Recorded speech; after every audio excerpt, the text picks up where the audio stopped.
নতুন বছরের প্রথম দিনেই ১ ঘণ্টার মধ্যে বাংলাদেশ দখলের হুমকি দিয়েছেন ভারতের গঙ্গাসাগরের নাগা সাধুরা। বিএনপি নেতা রিজভীর বাংলা বিহার ওড়িশা দখলের মন্তব্য এবং বাংলাদেশে সনাতন ধর্মাবলম্বীদের ওপর কথিত অত্যাচারের প্রেক্ষিতে নাগা সাধুরা এ হুঁশিয়ারি দিয়েছেন। পহেলা জানুয়ারি বুধবার কপিলমুনির মন্দির এলাকায় গঙ্গাসাগরের মেলার প্রস্তুতির সময় সাধুরা এ বক্তব্য দেন, যা উপস্থিত সাধারণ পুণ্যার্থীদের অবাক করে। নাগা সাধু তারপর বলেন, বাংলাদেশে যা হচ্ছে তা ঠিক হচ্ছে না, হিন্দুদের ওপর অত্যাচার হচ্ছে, অথচ মমতা ব্যানার্জি চুপ করে বসে আছেন। এখানে যদি হিন্দুরা হাতে তলোয়ার নিয়ে দাঁড়িয়ে যায় তবে সকল মুসলমান পালিয়ে যাবে, তখন মমতা কি করবেন?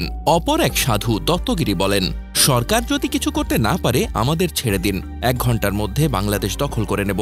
হিন্দুদের ওপর অত্যাচার আমরা সহ্য করব না। আমাদের বাচ্চারা কাঁদছে, তাদেরও বাঁচাতে হবে। এই সরকার যদি ব্যর্থ হয় তাহলে নাগা সাধুরা সমস্যার সমাধান করবে। গঙ্গাসাগরের মেলা, যা প্রতি বছর লাখো পুণ্যার্থীর সমাগমে অনুষ্ঠিত হয়, ইতোমধ্যে শুরু হয়ে যাচ্ছে। মেলার প্রস্তুতি হিসেবে হাজারো সাধু কল্পাসাধু কপিল মুনির মন্দিরে একত্রিত হচ্ছেন। এই মঞ্চ থেকেই সাধুরা তাদের ক্ষোভ এবং হুমকি প্রকাশ করেন। তাদের বক্তব্যে উঠে আসে ধর্মীয় উত্তেজনা ও সীমান্ত পরিস্থিতি নিয়ে অসন্তোষ। এ হুমকি শুনে সাধারণ পুণ্যার্থীরা হতবাক হন।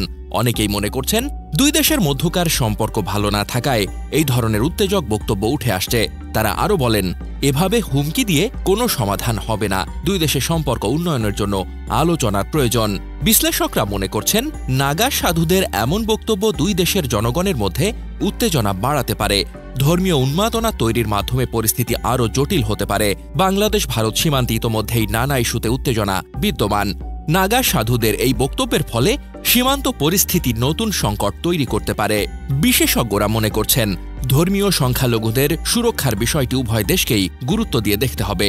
ভারত এবং বাংলাদেশ উভয় দেশের সরকারকেই কূটনৈতিকভাবে এই সমস্যার সমাধান করতে হবে। এই পরিস্থিতি সামাল দিতে দুই দেশের মধ্যে আলোচনার প্রয়োজনীয়তা জরুরি বলে মনে করছেন সংশ্লিষ্টরা। নাগা সাধুদের এমন উস্কানিমূলক মন্তব্য সীমান্তে শান্তি এবং দুই দেশের পারস্পরিক সম্পর্কের জন্য হুমকি হয়ে দাঁড়াতে পারে।